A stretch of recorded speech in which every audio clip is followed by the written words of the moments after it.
Shalom Bapak Ibu Saudaraku, selamat sore. Kita berjumpa lagi pada sore hari ini. Kita siap memuji Tuhan, menyembah Tuhan dengan segala kesungguhan hati. Saya jemput Bapak Ibu untuk bangkit berdiri. Kita mulai ibadah ini dengan pujian nyanyian untuk penyembahan bagi Dia Allah yang Maha Kuasa. Tuhan, kasih-Mu sungguhlah mempesona.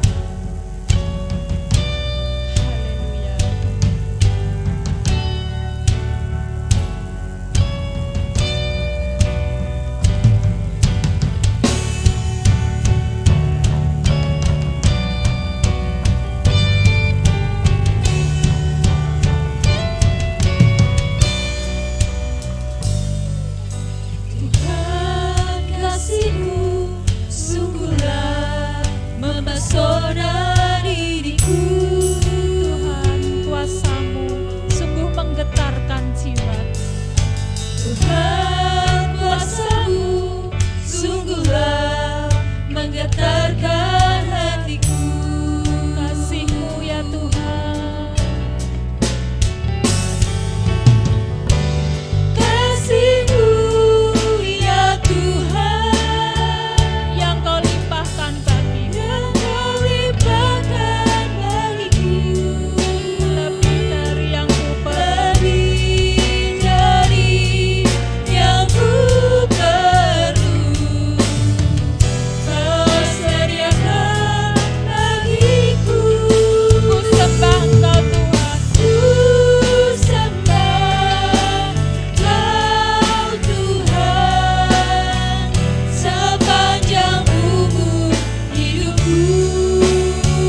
atas hidup kami. Kami sungguh sangat mempesona. Tuhan, Engkau baik, Engkau sungguh baik buat kami. Terima kasih Tuhan. Kini kami sebentar akan memuji, menyembah-Mu, mengagungkan Engkau. Tuhan, seberapa banyak jemaat-Mu yang hadir saat ini Tuhan. Engkau memberkati dengan segala kelimpahan. Anak-anak-Mu yang mengambil alih bagian untuk memberikan pujian Tuhan. Kiranya Tuhan memberkati satu persatu tanpa kecuali. Tuhan, hadirlah Engkau di tempat ini Tuhan.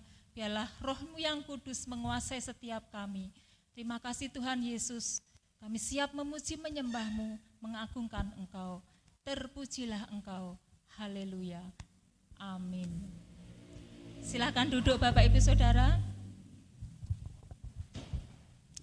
Maaf ada gangguan LCD.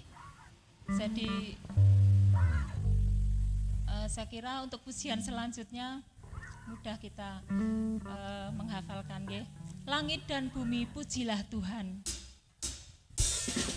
Kita naikkan pujian ini dengan segala kesungguhan hati.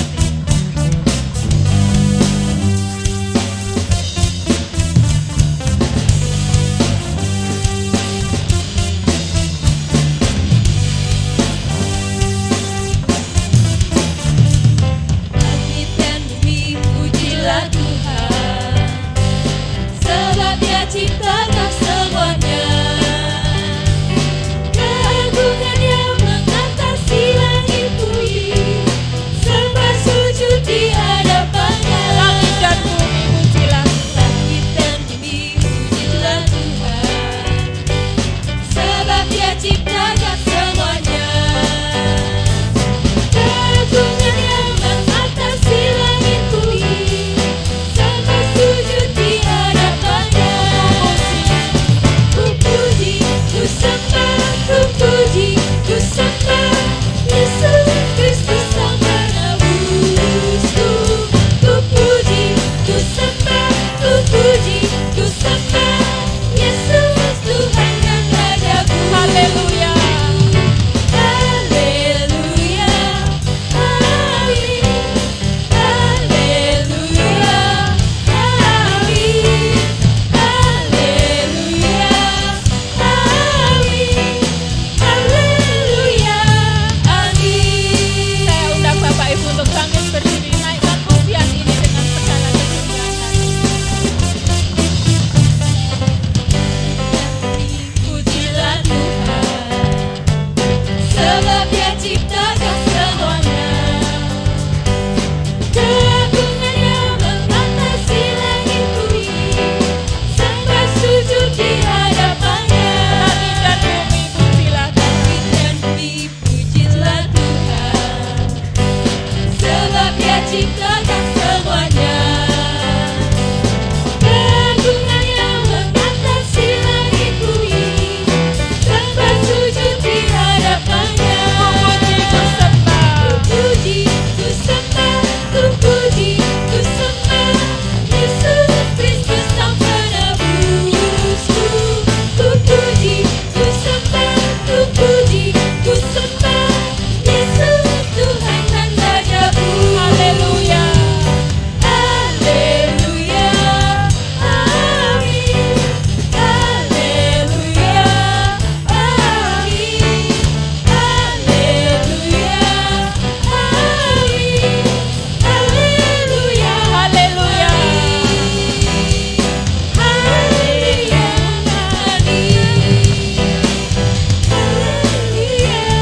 Amin. Haleluya. Amin.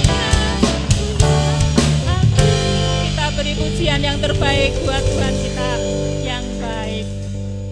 Kita naikkan pujian kembali. Biar bumi akan berlalu, biar langit akan berlalu, tapi firman-Nya tetap untuk selama-lamanya.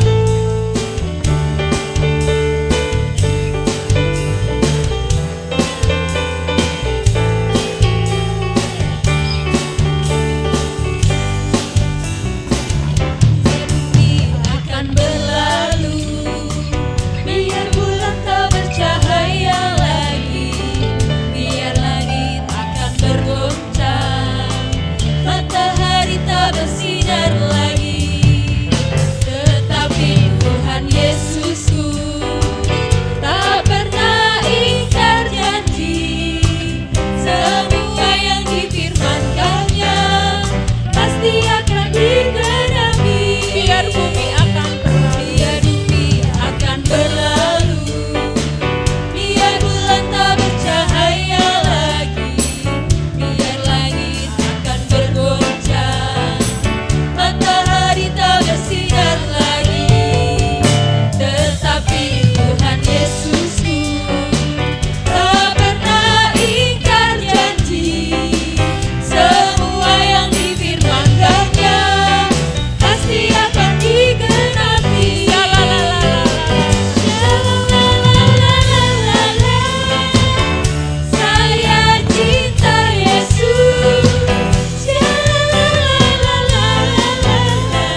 pujian ini? Yesus cinta saya dan saudara dan saya mencintai Dia. Terbukti dengan apa? Kita datang di tempat ini untuk siap diurapi, untuk siap diberkati, untuk siap diubah sesuai dengan kehendak-Nya. Kita siapkan hati kita untuk menerima setiap firman Tuhan yang akan disampaikan oleh hamba-Nya. Sungguh besar setiamu Tuhan.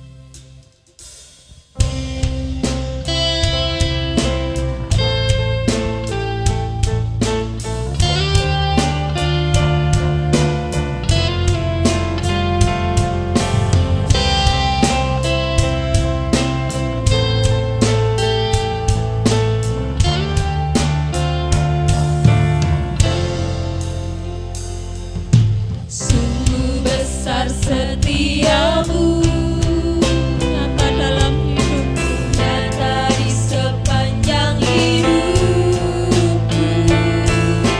Darahmu telah layakkan kehidupanku.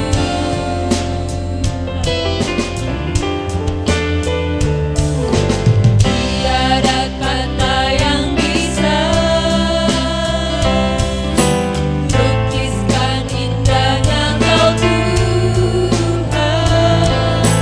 Bagimu segala pujian dan kemuliaan. Kutinggikan Engkau Tuhan, melebihi segalanya. Lebih dalam ku menyembah, dalam roh dan kebenaran. Kutinggikan Engkau Tuhan, melebihi segalanya. Lebih dalam ku menyembah, dalam roh dan kebenaran selamanya. Mari saudara, saya jemput Bapak Ibu Saudara untuk bangkit berdiri. Kita naikkan pujian ini dengan segala kesucian hati. Kita siapkan hati kita Tuhan untuk menerima setiap firman yang akan disampaikan buat kita. Kita sembah Dia dengan segala Di sepanjang hidup, karena Dia adalah roh dan kebenaran. Darahmu telah layakkan kehidupanku. Tiada kata yang bisa Melukiskan indah dan indahnya Kau Tuhan. Bagimu segala pujian dan kemuliaan. Kutinggikan Engkau Tuhan. Kutinggikan Engkau Tuhan, melebihi segalanya. Lebih dalam ku menyembah, dalam roh dan kebenaran. Kutinggikan Engkau Tuhan, melebihi segalanya. Lebih dalam ku menyembah, dalam roh dan kebenaran. Dalam roh dan kebenaran. dalam roh dan kebenaran. Dalam roh dan kebenaran selamanya. Makasih Tuhan Yesus. Ini kami Tuhan. Tanah hati kami siap untuk ditaburi kebenaran firman-Mu. Terima kasih Tuhan Yesus. Kami bersyukur untuk sore hari ini kami boleh memuji dan membesarkan-Mu Tuhan. Terima kasih. Hadirlah Engkau di tengah-tengah kami, Tuhan. Terima kasih, Tuhan. Berfirmanlah buat kami, sebab kami siap untuk mendengarnya. Di dalam nama Tuhan Yesus. Haleluya. Amin. Silakan duduk Bapak Ibu Saudara. Haleluya. Puji Tuhan. Shalom. Selamat sore Bapak Ibu. Selamat berjumpa dan salam sejahtera dalam kasih Tuhan Yesus Kristus. Bagaimana kabarnya Bapak Ibu? Semua sehat? Puji Tuhan. Tuhan memberkati kita semua. Mari kita persiapkan diri untuk dibekali dengan kebenaran firman Tuhan. Tema firman Tuhan sore ini berbicara tentang siapakah Yesus itu. Temanya apa? Coba Bapak Ibu. Siapakah Yesus itu? Melalui tema firman Tuhan sore ini, Tuhan ingin saudara dan saya sebagai anak-anak Tuhan, orang Kristen, mengerti betul tentang siapakah Yesus itu. Iya, kita sering menyanyi tiap orang harus tahu, tiap orang harus tahu siapakah Yesus. Kita sering nyanyi ini, tapi seandainya ada orang berbalik tanya kepada saudara, siapa Yesus itu? Sudahkah saudara bersedia memberi jawaban yang tepat? Nah, ini perlu sekali saudara. Itulah sebabnya Tuhan Yesus juga ingin para murid-muridnya mengerti betul tentang siapa Yesus. Dalam perjalanan ke Kaisarea Filipi, Tuhan pernah bertanya kepada murid-muridnya supaya murid-muridnya bisa mengerti siapa Yesus itu. Mari kita juga akan lihat ayatnya di Matius pasal 16. Ya, mulai ayat 13 sampai 19. Saya jemput dengan hormat, kita sama-sama bangkit berdiri. Pengakuan Petrus setelah Yesus tiba di daerah Kaisarea Filipi, ia bertanya kepada murid-muridnya, kata orang, siapakah anak manusia itu? Jawab mereka, ada yang mengatakan Yohanes Pembaptis, ada juga yang mengatakan Elia. Ada pula yang mengatakan Yeremia atau salah seorang dari para nabi. Lalu Yesus bertanya kepada mereka, tetapi apa katamu? Siapakah aku ini? Maka jawab Simon Petrus, engkau adalah Mesias, anak Allah yang hidup. Kata Yesus kepadanya, berbahagialah engkau Simon bin Yunus, sebab bukan manusia yang menyatakan itu kepadamu, melainkan Bapakku yang di sorga. Dan aku pun berkata kepadamu, engkau adalah Petrus, dan di atas batu karang ini aku akan mendirikan jemaatku, dan alam maut tidak akan menguasainya. Kepadamu akan kuberikan kunci kerajaan sorga. Apa yang kau ikat di dunia ini akan terikat di sorga.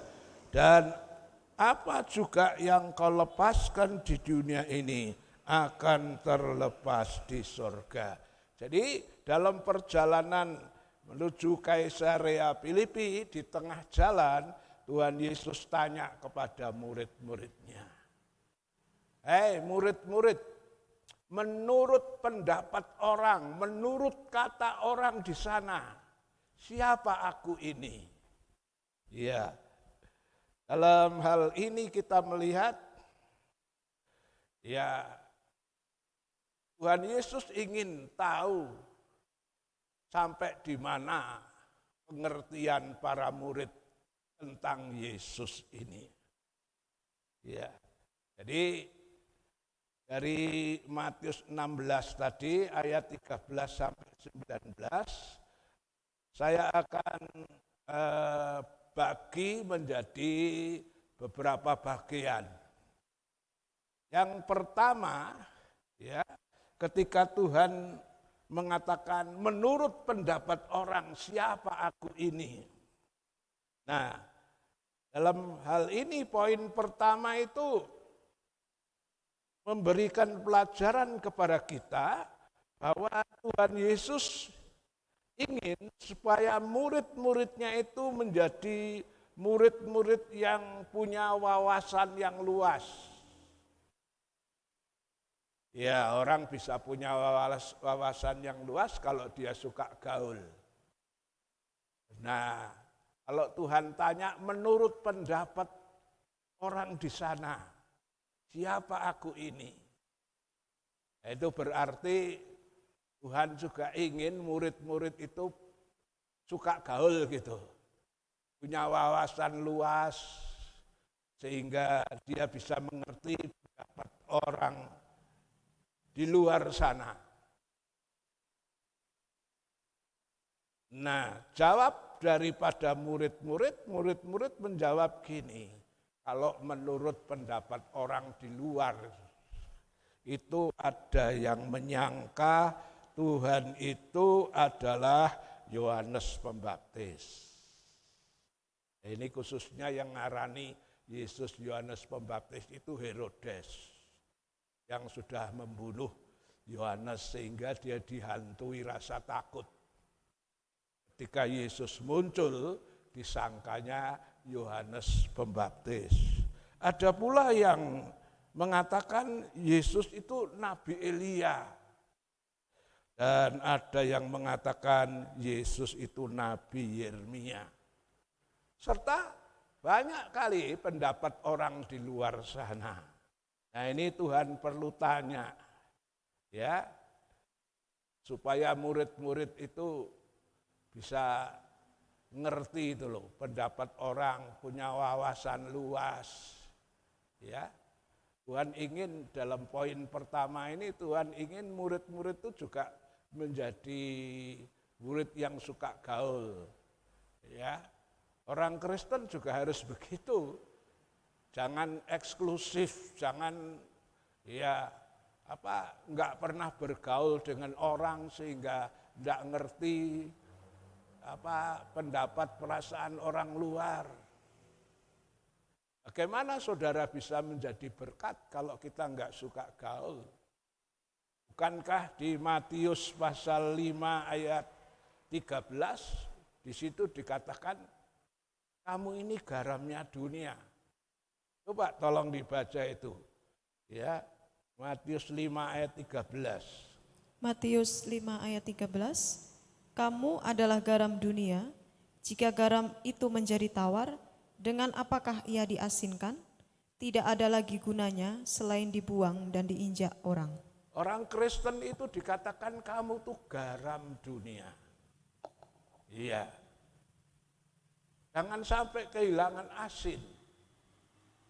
Garam itu fungsinya apa? Garam itu fungsinya memberi rasa asin atau mempengaruhi orang lain. Garam kalau sampai kehilangan rasa asin itu enggak ada gunanya. Nah, bagaimana supaya garam itu manfaat? Bisa menggarami, bisa mengeluarkan rasa asinnya sehingga bermanfaat kepada orang banyak. Ya, istilahnya harus ajur acer. Coba kalau garam itu wungkul terus, ya enggak mau larut. Ya enggak bisa dirasakan asinnya, enggak ada gunanya. Nah, inilah sebabnya pada poin pertama kita melihat juga Tuhan itu ingin para murid orang Kristen itu juga orang yang suka gaul. Ya, dengan kita gaul, kita bisa memberikan rasa asin kita bisa mempengaruhi orang luar. Nah, Bagian kedua, Tuhan bertanya, kalau sekarang menurut pendapat kamu, pendapat para murid, siapa aku ini? Coba itu ada di Matius 16 tadi, ayat 15 sampai 18. Tuhan tanya, sekarang menurut pendapatmu. Matius 16 ayat yang ke-15 sampai yang ke-18. Lalu Yesus bertanya kepada mereka, "Tetapi apa katamu? Siapakah aku ini?" Maka jawab Simon Petrus, "Engkau adalah Mesias, Anak Allah yang hidup." Kata Yesus kepadanya, "Berbahagialah engkau Simon bin Yunus, sebab bukan manusia yang menyatakan itu kepadamu, melainkan Bapa-Ku yang di surga. Dan aku pun berkata kepadamu, engkau adalah Petrus, dan di atas batu karang ini aku akan mendirikan jemaatku, dan alam maut tidak akan menguasainya." Ya. Poin kedua, Tuhan tanya, sekarang kalau menurut pendapat kamu, siapa aku ini? Poin pertama kan Tuhan tanya pendapat orang luar itu siapa. Nah ini pelajaran yang kita petik adalah Tuhan ingin murid-murid itu menjadi orang yang suka gaul, iso njajaki, iso mempelajari pendapat orang. Sekarang poin kedua, Tuhan tanya, sekarang menurut pendapatmu siapa aku ini? Ini apa artinya? Ini artinya memberi pelajaran kepada kita, orang Kristen boleh bergaul dan harus bergaul supaya bisa menjadi garam dan terangnya dunia. Tetapi dalam poin kedua ini memberi pelajaran kepada saudara dan saya, kita boleh bergaul luas dengan siapa saja di dunia ini, tapi kita harus tetap punya prinsip. Ngerti tentang pendapat orang luar tentang siapa Yesus. Kita perlu jajaki ngerti ini. Tapi poin kedua, Tuhan ingin sekalipun kita ini suka gaul, tapi harus tetap punya prinsip, punya pendirian. Karena itu Tuhan tanya, sekarang menurut kamu, siapa aku ini? Nah, di antara para murid, yang menjadi juru bicara rupanya si Simon Petrus. Petrus langsung berdiri dan memberi jawaban. Jawabannya adalah, engkau adalah Mesias, Anak Allah yang hidup. Kalau di terjemahan lama, Petrus mengatakan, Tuhanlah Kristus, Anak Allah yang hidup. Nah, saudara, dalam poin kedua ini kita melihat bahwa Tuhan itu memang ingin kita bergaul dengan orang banyak, tapi tetap punya prinsip, tetap punya pendirian. Ya, coba kita baca ayat yang mengatakan Tuhan ingin orang Kristen itu punya prinsip, punya pendirian. Lukas 12 ayat 57. Lukas 12 ayat yang ke-57. Dan mengapakah engkau juga tidak memutuskan sendiri apa yang benar? Iya, di dalam ayat ini dikatakan apakah engkau tidak bisa mengambil keputusan. Ya. Itu tadi ya. Dan mengapakah engkau juga tidak memutuskan sendiri apa yang benar? Bergaul boleh, silahkan. Supaya tidak seperti katak dalam tempurung. Tapi ingat, harus tetap punya prinsip. Pendapat orang silahkan mengatakan tentang Yesus apa saja. Tapi akhirnya Tuhan berkata, kalau menurut pendapatmu. Orang Kristen tidak boleh elaelu rubuh-rubuh gedang. Menurut pendapatmu siapa aku ini? Tuhan ingin murid-murid itu punya prinsip, punya pendirian. Mengapa engkau juga tidak memutuskan sendiri apa yang benar? Saya ingat Yosua seorang pemimpin yang memberi kebebasan kepada orang Israel, tapi Yosua juga tetap punya prinsip, punya pendirian. Coba kalau enggak salah ada ayat di Yosua 24, ayat 14 dan 15. Silahkan bisa dibaca itu. Yosua 24 ayat 14 dan 15. Yosua 24 ayat yang ke 15 sampai 16. 14 sampai 15. Oleh sebab itu takutlah akan Tuhan dan beribadahlah kepadanya dengan tulus ikhlas dan setia. Jauhkanlah Allah yang kepadanya nenek moyangmu telah beribadah di seberang sungai Efrat dan di Mesir, dan beribadahlah kepada Tuhan. Tetapi jika kamu anggap tidak baik untuk beribadah kepada Tuhan, pilihlah pada hari ini kepada siapa kamu akan beribadah, Allah yang kepadanya nenek moyangmu beribadah di seberang sungai Efrat, atau Allah orang Amori yang negerinya kamu diami ini.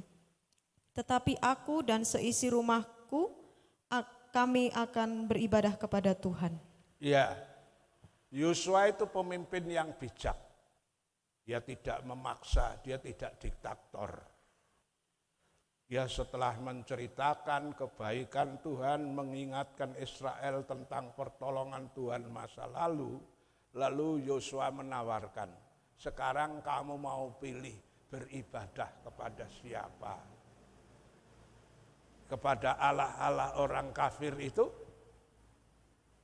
Tapi kalau aku dan seisi rumah tanggaku, kami akan beribadah kepada Tuhan. Jadi Yosua itu menunjukkan satu pemimpin yang bijak, tidak memaksa, memberi kebebasan, cuma dia mengungkapkan dulu kebaikan-kebaikan Tuhan, ngiling dulu Tuhan itu baik, sudah nolong gini-gini, laut Kolsom dibelah, oh Yordan dikeringkan, oh mana turun dari langit. Itu pengalaman-pengalaman yang dialami nenek moyangmu. Yuk sekarang kamu mau beribadah kepada Allah atau kepada Allahnya orang kafir? Silakan. Tapi kalau kami seisi rumah kami akan beribadah kepada Tuhan. Yosua sekaligus menunjukkan, sekalipun punya wawasan yang luas, tapi Yosua juga orang yang punya prinsip dan pendirian. Inilah yang Tuhan mau.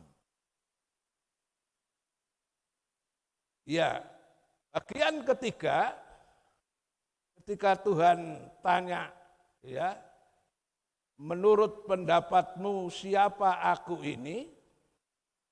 Ya, kenapa Tuhan bertanya kepada murid-muridnya, siapa aku ini? Ini tujuannya adalah Tuhan ingin supaya murid-murid itu di dalam mengiring Tuhan mengerti betul tentang siapakah Tuhan itu. Nah, ketika diberi pertanyaan, untungnya murid yang namanya Petrus mewakili murid-murid yang lain, dia berdiri dan dia memberi jawaban yang tepat.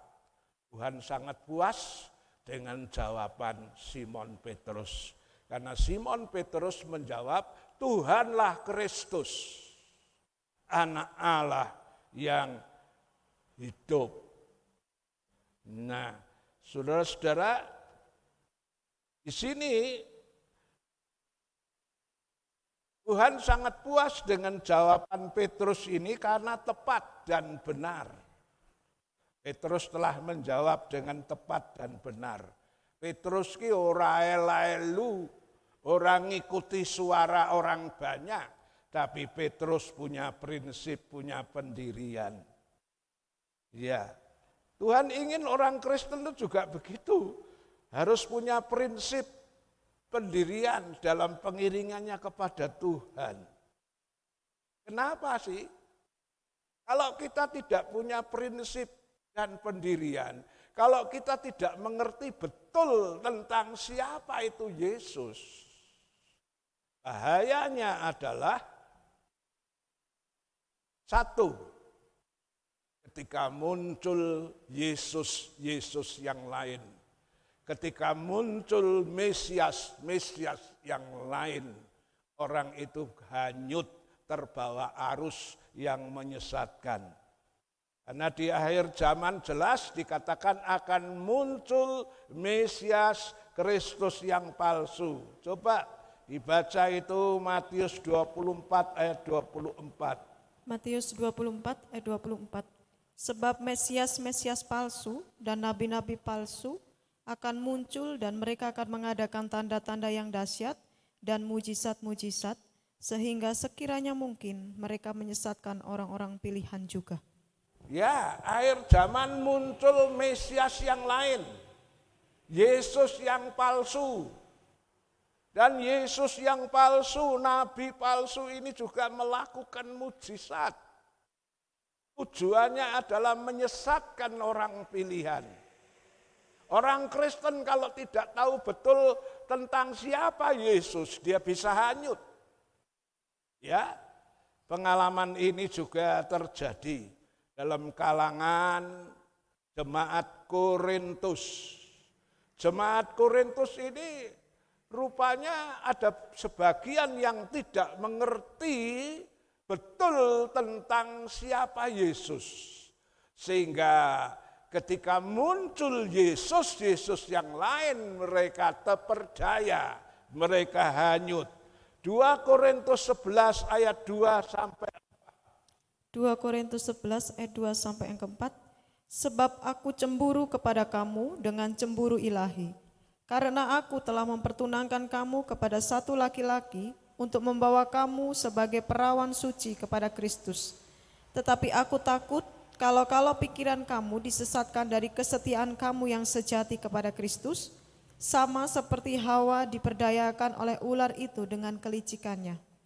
Sebab kamu sabar saja jika ada seorang datang memberitakan Yesus yang lain daripada yang telah kami beritakan, atau memberikan kepada kamu roh yang lain daripada yang telah kamu terima, atau Injil yang lain daripada yang telah kamu terima. Rupanya di Korintus itu muncul orang yang datang mengabarkan Yesus yang lain. Nah, kelemahan jemaat Korintus adalah sebagian ada yang tidak tahu persis tentang siapa Yesus yang disembah itu. Sehingga ketika ada ajaran yang sesat yang membawa Yesus yang lain, mereka katut, mereka terperdaya. Paulus ngomong dalam suratan ini, dia rasa cemburu banget. Dia khawatir banget keadaan orang Korintus ini. Kenapa? Ya, karena orang Korintus ini ya dalam pengiringannya kepada Tuhan itu tidak punya prinsip yang benar gitu. Sehingga ketika datang ajaran lain yang menyuguhkan Yesus yang lain, mereka terperdaya. Ya, dalam ayat 4, sebab kamu sabar saja jika ada seorang datang memberitakan Yesus yang lain daripada yang telah kami beritakan. Zaman Tuhan Yesus, ya, di kalangan orang Yahudi yang namanya Yesus itu banyak, saudara. Tidak satu, banyak. Terus saudara tahu tentang Barabas yang minta dilebaskan, itu juga namanya Bar Yesus itu, Yesus. Namanya pakai Yesus juga. Masih ada Yesus yang lain. Nah, jemaat Korintus yang tidak ngerti betul tentang Yesus Kristus, ketika ajaran sesat masuk dengan membawa Yesus yang lain, mereka terperdaya, masuk perangkat. Sama halnya dengan Hawa, karena tidak mengerti firman Allah secara betul, larut dan terperdaya oleh si ular itu. Jadi inilah perlunya saudara dan saya mengenal, mengerti tentang siapa Yesus itu. Berikutnya, dengan kita mengerti betul siapa Yesus itu, saudara akan tahan, kuat dalam menghadapi cobaan-cobaan yang berat. Ya, tapi sebaliknya kalau saudara dalam mengiring Tuhan tidak ngerti betul tentang siapa Yesus, ketika cobaan berat datang, saudara bisa ragu, bimbang, dan meninggalkan Tuhan. Satu contoh kita lihat tentang Yohanes Pembaptis. Dia pernah berada di titik nadir yang rendah, di mana dia berada di dalam keraguan-raguan. Kapan itu? Ketika Yohanes di dalam penjara, sehingga dia sampai kirim utusan untuk menanyakan, apakah Yesus itu betul Mesias? Kita bisa temui Matius 11 ayat 2 sampai 6. Matius 11 ayat 2 sampai 6. Di dalam penjara, Yohanes mendengar tentang pekerjaan Kristus, lalu menyuruh murid-muridnya bertanya kepadanya, "Engkaukah yang akan datang itu, atau haruskah kami menantikan orang lain?" Yesus menjawab mereka, "Pergilah dan katakanlah kepada Yohanes apa yang kamu dengar dan kamu lihat. Orang buta melihat, orang lumpuh berjalan, orang kusta menjadi tahir, orang tuli mendengar, orang mati dibangkitkan, dan kepada orang miskin diberitakan kabar baik. Dan berbahagialah orang yang tidak menjadi kecewa dan menolak aku." Siapa Yohanes Pembaptis? Dia adalah seorang nabi yang pernah membaptiskan Tuhan Yesus. Dia nabi yang membaptis Yesus dan yang melihat sendiri langit terbuka. Ada Roh Allah seperti burung merpati hinggap di atasnya. Dia juga yang ikut mendengar suara yang, "Inilah anakku yang kukasihi, kepadanya aku berkenan." Tapi rupanya pengalaman penglihatan apa itu tidak membuat dia punya dasar kuat. Buktinya apa? Ketika Yohanes di penjara, gara-gara mengatakan sama Raja Herodes, "Haram kalau kamu mengambil istri saudaramu." Yohanes di penjara tanpa keputusan hakim. Dan sebelum Yohanes mati, Yohanes sempat meragukan tentang keilahian dari Yesus. Mungkin setan bisik-bisik di telinganya Yohanes di penjara, "Kamu kan ngabarkan Yesus, anak Allah dan sebagainya. Kamu yang sudah pernah cerita di hadapan Tuhan Yesus, aku membuka tali kasutnya pun tidak layak. Kau yang mengagung-agungkan Yesus, tapi mengapa kamu dalam penjara? Yesusmu tidak memberi pertolongan. Apa benar beritamu yang kau kabarkan sama orang lain?" Disitulah Yohanes sempat ragu, bimbang. Lah untungnya di saat dia ragu dan bimbang, dia tidak lari ke dukun, dia tidak lari ke yang lain-lain. Dia suruh muridnya, suruh orang menanyakan langsung sama Tuhan Yesus. Ini pelajaran baik. Ketika saudara bimbang, ragu, jangan datang kepada orang lain, saudara. Datang sama Yesus, katakan apa yang ada di isi hatimu.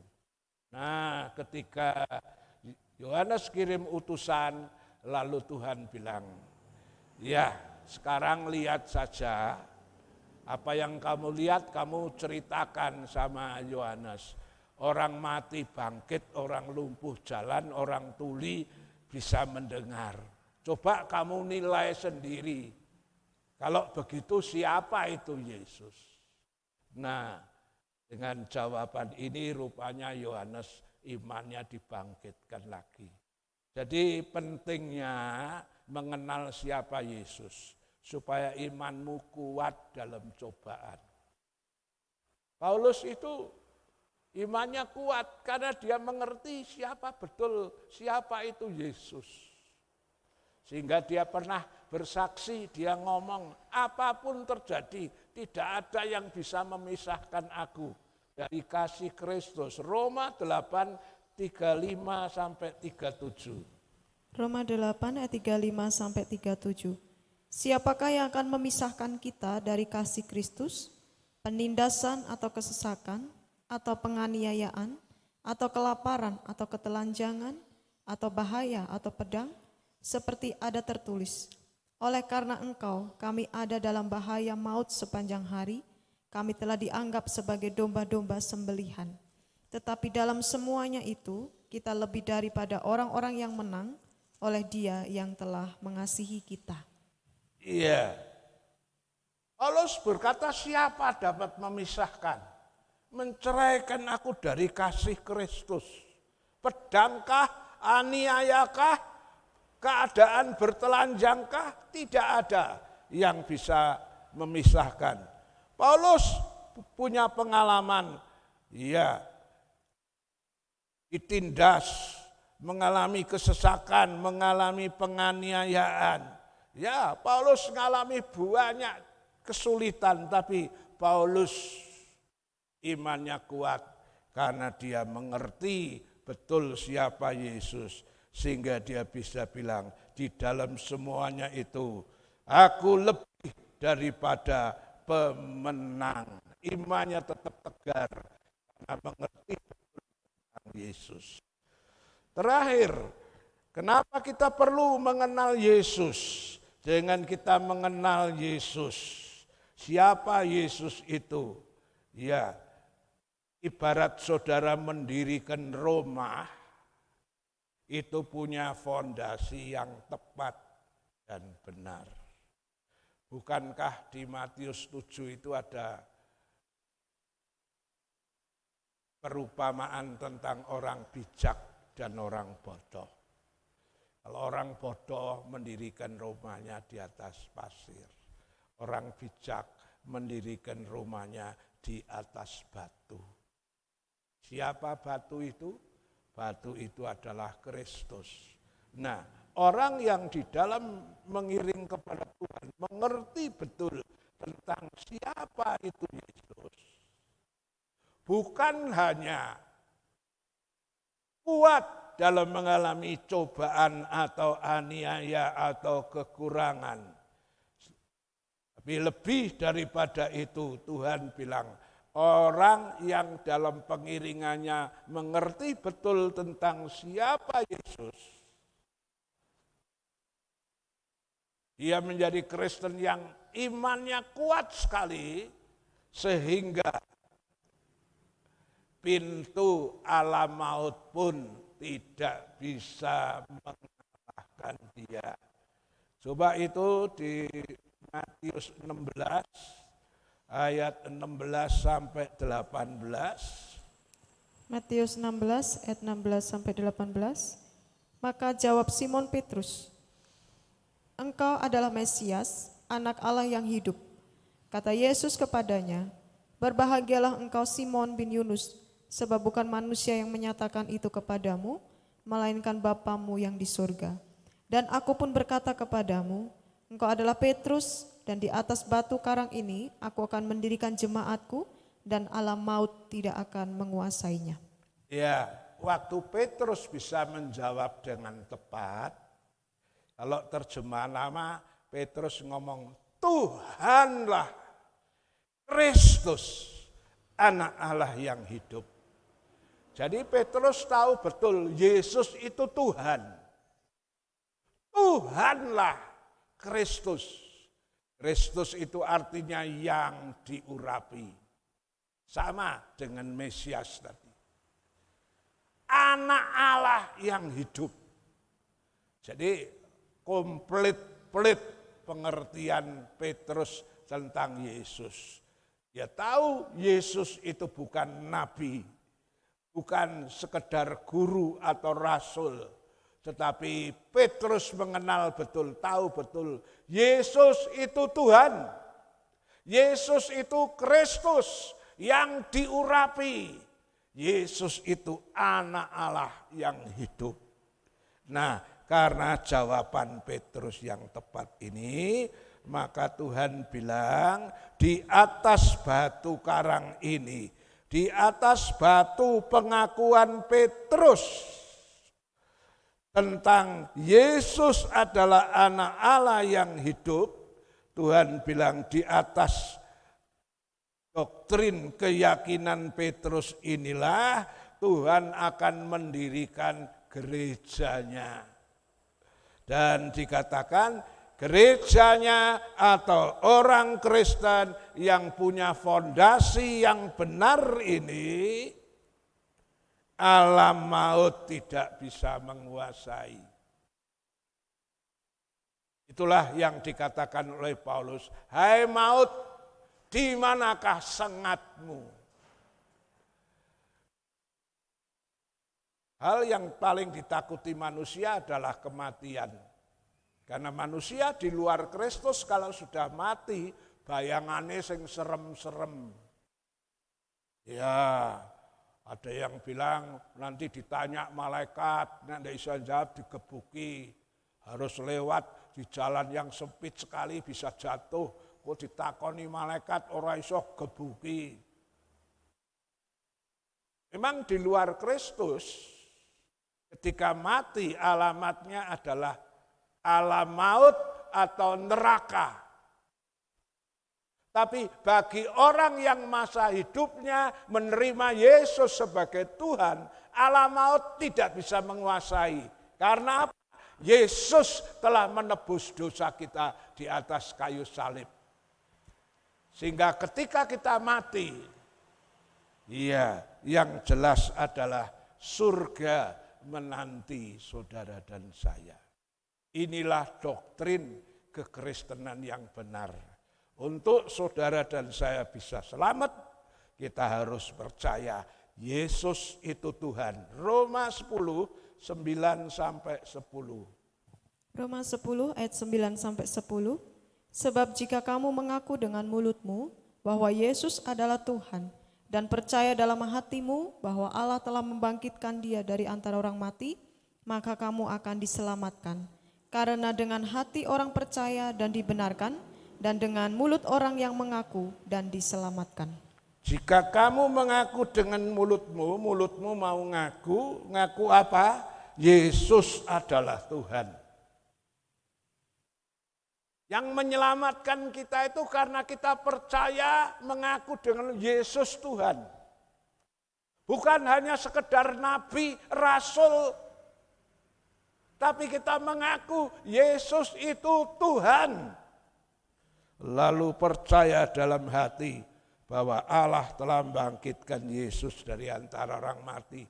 Percaya bahwa Yesus pernah datang ke dunia menjadi manusia mati di kayu salib tapi bangkit pada hari yang ketiga. Orang yang percaya begini dia diselamatkan. Ya, dan perlu saudara ketahui kalau iman kita benar percaya Yesus sebagai Tuhan dan Juru Selamat, jaminannya bukan hanya keselamatan yang di sorga, tapi masih ada bonus lain. Apa bonus lainnya? Bonus lainnya saudara diberi kuasa oleh Tuhan di bumi ini. Coba kembali ke Matius 16 ayat 19. Matius 16 ayat 19. Kepadamu akan kuberikan kunci kerajaan surga. Apa yang kau ikat di dunia ini akan terikat di surga, dan apa yang kau lepaskan di dunia ini akan terlepas di surga. Ya, aku beri kamu kunci kerajaan sorga. Kunci itu bicara kepastian. Kalau saya pergi, saya bawa kunci. Istri saya pergi, istri saya bawa kunci rumah. Siapa dulu yang pulang, silahkan masuk. Karena sudah bawa kuncinya. Orang yang percaya Yesus, saudara masih ada di dunia, saya masih ada di dunia, tapi diberi kunci kerajaan sorga. Sewaktu-waktu engkau pulang, tinggal buka. Kunci itu bicara kepastian selamat. Dan di samping itu diberi bonus lagi. Apa yang kau ikat di dunia akan terikat di sorga. Apa yang kau lepaskan di dunia akan terlepas di sorga. Artinya doa saudara punya kuasa. Pengaruh doa saudara dan saya yang percaya Yesus, pengaruhmu akan sampai mempengaruhi sorga. Ini jaminannya, saudara. Ya. Ingat, Nabi Elia ketika dia bilang hujan jangan turun, hujan tidak turun. Ketika dia bilang minta api turun, api turun. Ya, pengaruhnya sampai ke sorga. Ingat, Hizkia, dia pernah berdoa supaya matahari mundur 10 tapak dan itu terjadi. Ini menunjukkan bahwa orang percaya Yesus, satu, kepastian selamat itu sudah pasti. Dua, diberi bonus. Bonus apa? Doamu punya kuasa. Doamu mempengaruhi sorga. Ya. Itulah sebabnya kalau hidupmu benar enggak usah takut. Di dunia ada orang syirik, ada orang mau berbuat jahat, enggak usah takut. Karena saudara dibentengi pagari, doamu punya kuasa. Pengaruh doa kita itu mempengaruhi sorga. Tuhan bilang apa yang kamu minta dalam namaku. Kalau kau punya iman sebiji sawi saja kau bisa pindahkan gunung. Ya, cuma pesan firman Tuhan adalah jangan salah menggunakan kuasa. Walaupun saudara dan saya memang diberi kuasa, tapi gunakanlah kuasa itu dengan baik dan benar.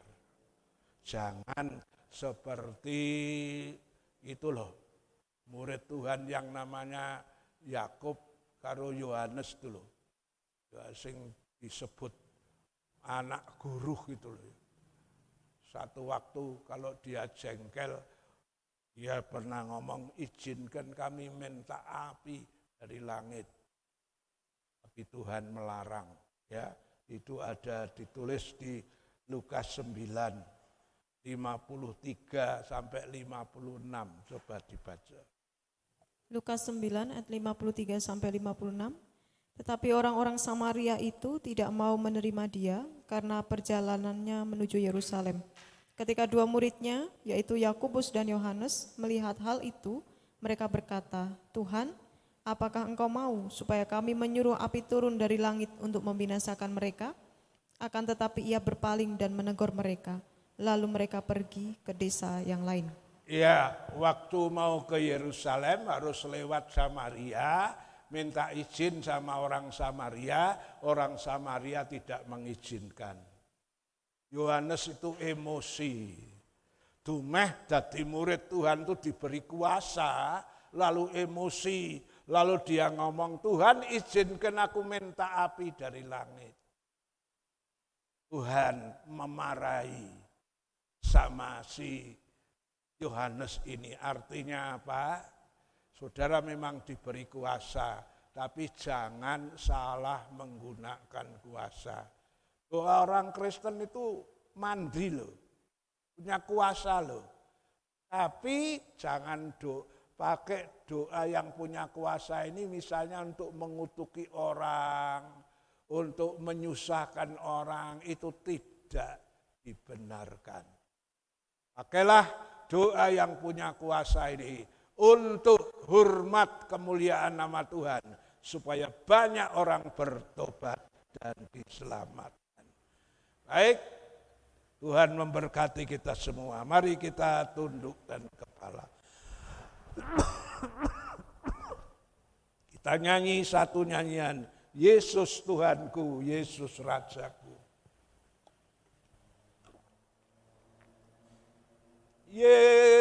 Yesus Tuhanku, Yesus Rajaku, Yesus termulia di bumi dan di surga. Yesus Tuhanku, Yesus Rajaku, Yesus termulia di bumi dan di surga. Ku sembah Kau Tuhan, ku sembah Kau Tuhan, ku puji, ku muliakan nama-Mu Yesus. Ku sembah Kau Tuhan, ku sembah Kau Tuhan, ku puji, ku muliakan nama-Mu. Ku sembah Kau Tuhan, ku sembah Kau Tuhan, ku puji, ku muliakan nama-Mu. Haleluya, haleluya. Terima kasih Tuhan, terima kasih Yesus. Bapa di sorga, di dalam nama Tuhan Yesus, kami mengucap syukur untuk pengajaran firman yang diberikan pada sore hari ini. Melalui firman Tuhan, Tuhan ingin di dalam pengiringan kami kepada Tuhan, bukan jadi Kristen yang elu, rubuh gedang, anut gerubyuk, tapi Tuhan ingin supaya di dalam kami mengiring Tuhan, kami punya prinsip, punya pendirian. Itulah sebabnya Tuhan bertanya kepada murid-muridnya, menurut pendapat orang siapa aku ini? Di sini juga memberi pelajaran kalau Tuhan tuh ingin murid-murid tuh punya wawasan yang luas, suka bergaul dengan orang luar supaya mereka mengerti pendapat orang luar. Dengan kami bergaul, kami bisa menjadi garamnya dunia. Tapi di samping itu juga Tuhan ingin, walaupun kami menjadi Kristen yang gaul, punya wawasan luas, ngerti pendapat orang lain, tapi biar kami tetap punya prinsip, punya pendirian. Tidak ela-elu, tapi punya prinsip yang teguh. Seperti Petrus, dia tidak mau mengikuti suara luar. Petrus punya pendirian, Tuhanlah Kristus, anak Allah yang hidup. Tuhan ingin orang Kristen murid Tuhan punya pengertian yang betul tentang Yesus. Supaya apabila muncul Yesus-Yesus yang lain, kami tidak terseret. Supaya apabila kami mengalami cobaan yang berat, kami juga tidak gugur, tidak jatuh imannya, karena kami punya pengertian yang betul tentang Tuhan Yesus. Terima kasih Tuhan, dengan kami memiliki keyakinan pengertian tentang Yesus. Iman tentang Yesus sebagai Tuhan, itulah yang memberikan kami keselamatan. Sehingga bukan hanya cobaan dalam dunia, tapi bahkan sampai alam maut pun tidak bisa mengalahkan kekristenan yang memiliki iman yang teguh. Jaminannya adalah sorga, karena sekalipun kami masih ada di dunia, tapi kunci kerajaan sorga, kepastian selamat sudah diberikan kepada kami. Bahkan Tuhan memberitahu bagi kekristenan yang percaya Yesus sebagai Tuhan, ia diberi bonus, doanya punya kuasa mempengaruhi sorga, sehingga apapun yang kami minta kepada Bapa di dalam nama Yesus, Bapa akan mengabulkan semuanya. Tapi sekaligus juga Tuhan mengajar kami, walaupun kami diberi kuasa, kami tidak menyalahgunakan kuasa seperti yang dilakukan oleh Yohanes. Tuhan, biarlah kami menggunakan kuasa itu untuk menyelamatkan banyak jiwa, untuk hormat kemuliaan nama Tuhan. Terima kasih Tuhan Yesus, terpuji namamu, tanamkan firman-Mu di dalam hati kami semua. Dalam nama Tuhan Yesus Kristus, haleluya, amin. Ya, tidak ada pengumuman lain. Hanya saya ingatkan, minggu depan ada perjamuan kudus, harap saudara bisa mempersiapkan diri. Doakan terus bangunan rumah Tuhan, ya, supaya Tuhan memberkati, banyak orang digerakkan, berkorban, supaya bangunan tetap jalan sampai selesai. Kita bangkit berdiri, shalom. Shalom, damai Allah turun ke atasmu sekarang. Shalom, shalom, damai Allah sekarang dan selamanya.